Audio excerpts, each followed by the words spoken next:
Alors c'est une très belle aventure qui va se terminer jeudi soir avec cette inauguration officielle d'une exposition qui nous occupe depuis plusieurs années. En fait, chaque grande exposition demande un temps de préparation d'au moins 3 ans, surtout 2 ans, mais quand même les premiers contacts remontent à plus de 3 ans.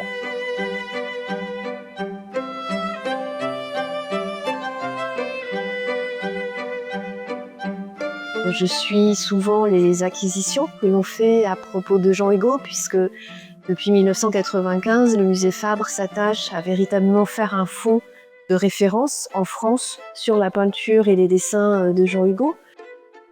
Il y avait toujours cet intérêt autour de Jean Hugo qui faisait qu'on connaissait de mieux en mieux sa peinture, sa diversité aussi. On a commencé à s'intéresser non seulement à la peinture, au dessin, mais aussi à toute l'approche qu'il avait pu avoir dans les arts décoratifs. Et là maintenant, cette grande exposition qui célèbre aussi les 40 ans de la disparition de l'artiste prend place dans ce musée Fabre, dans la série des très grandes expositions estivales qui ont pris place depuis la réouverture de ce musée en 2007. Donc c'est vraiment un événement, c'est une saison estivale puisque c'est non seulement le musée Fabre, mais c'est aussi Sète, c'est aussi Lunel. C'est vraiment un été Jean Hugo, une célébration complète. C'est aussi le centenaire du surréalisme cette année, 2024, 1924-2024. Donc il y a vraiment tout un ensemble de faits en fait, qui font que c'était le moment venu, puisque l'étape de Montpellier insiste véritablement sur les débuts de Jean Hugo avec la période de la guerre. Et donc j'ai dû aller souvent au Mas de Fourques et aussi découvrir toutes les archives que le Mas, alors bien sûr la peinture, mais ça on la voit désormais sur les murs, mais aussi toutes les archives qui m'ont permis d'avoir un autre regard. Ça aussi, la famille a été extrêmement attentive à ce que nous ayons cette approche réelle de tout ce qui pouvait documenter cette exposition. Donc on a vraiment engrangé énormément de choses. Toutes ces choses ont permis petit à petit à, non seulement en ouvrant dans les musées, c'est-à-dire la connaissance scientifique, comment on arrive à comprendre un peu mieux ou de mieux comment un artiste se déploie et se développe, mais aussi toute la connaissance et toute la sensibilité humaine. Et alors là, ça a été vraiment un choc et un émerveillement.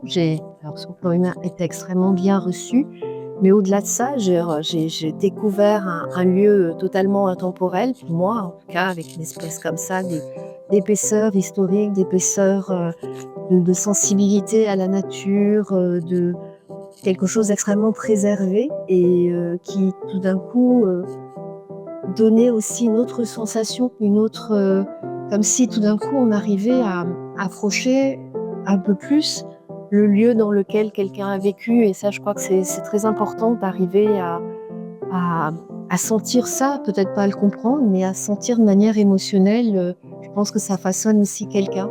De savoir, en tout cas pour nous, de savoir comment tout ça a pu petit à petit se construire. Donc il y a déjà un univers artistique très fort dès son enfance.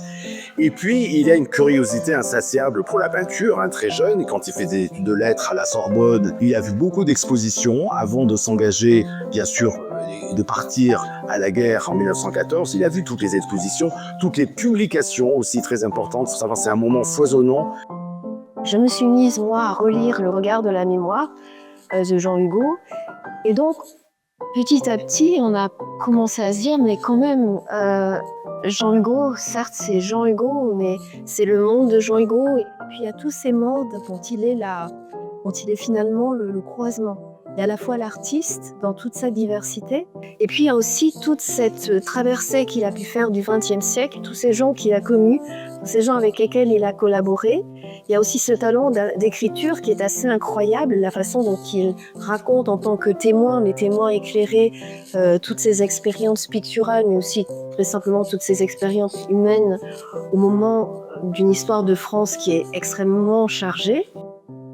Et puis, il y a bien sûr les rencontres après très rapides avec Cocteau dès 1912, et puis pendant la guerre, bien sûr, lors de ses permissions avec Picasso et avec Valentine, qui elle aussi est évoquée dans l'exposition et qui joue un rôle très important dans son éveil et son attirance pour la modernité de son époque. Vous voyez, toutes ces magnifiques gouaches qui sont derrière moi montrent au début des années 20 une bonne connaissance de l'art du douanier Rousseau, mais aussi de Picasso. Le néoclassicisme de Picasso a beaucoup influencé, bien sûr, Jean Hugo. Ça, c'est aussi une grande salle qui est dédiée à ce paysage et qui va révéler les plus beaux tableaux de cette période de Jean Hugo, avec en particulier, bien sûr, l'imposteur, qui est peut-être le plus grand et le plus beau tableau poussinès influencé par Poussin, qui est une référence constante pour Jean Hugo. Et puis, chemin faisant, on est arrivé aux 40 ans de la disparition de Jean Hugo. Alors, on n'est pas arrivé tout de suite, on était vers 2020. Et là, on a commencé à se dire que peut-être on tenait quelque chose, on tenait une date.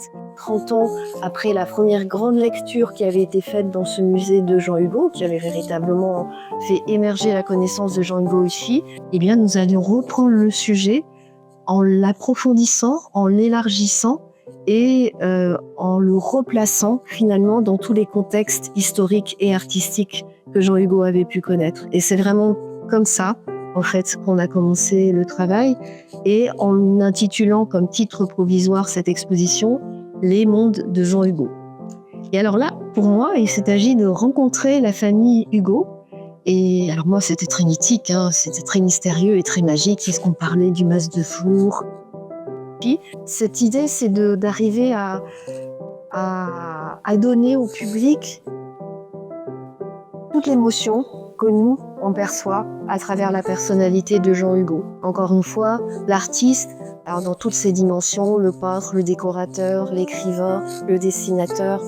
Alors, le musée Fabre est un musée en France très connu parce qu'il porte le nom de son fondateur, c'est-à-dire le peintre néoclassique, élève de David, François-Xavier Fabre. Et donc, évidemment, il a été créé il y a presque 200 ans, puisqu'on va fêter en 2025 le bicentenaire de la donation de Fabre à la ville de Montpellier, et en 2028, le bicentenaire du musée lui-même. C'est Alfred Boyas qui donne les tableaux de Delacroix et de Courbet qui font la renommée aujourd'hui de ce musée. Ce musée a été rénové de 2003 à 2016. Il a plus que doublé de surface, avec aujourd'hui un total de presque 11 500 mètres carrés, près de 8 000 mètres carrés de collection et plus de 1000 œuvres à la vue du public. Donc ça a été un chantier considérable qui a permis au musée, bien sûr, de se rénover, de se redéployer, de restaurer toutes les collections, puisqu'il y a beaucoup de prêteurs dans cette exposition, de très grands prêteurs publics et privés, comme par exemple le Metropolitan Museum à New York, le Centre Pompidou, le musée d'Orsay, le musée Picasso à Paris. Donc il y a puis beaucoup de collectionneurs privés, la famille, bien sûr, qui est très engagée dans les prêts de cette exposition. Mais c'est vraiment une exposition internationale, comme toutes les expositions du musée Fabre. Montpellier était plutôt endormi, mais depuis la rénovation du musée, il y a eu vraiment un réveil et de l'intérêt des touristes étrangers, des touristes parisiens pour le musée Fabre et ses expositions estivales.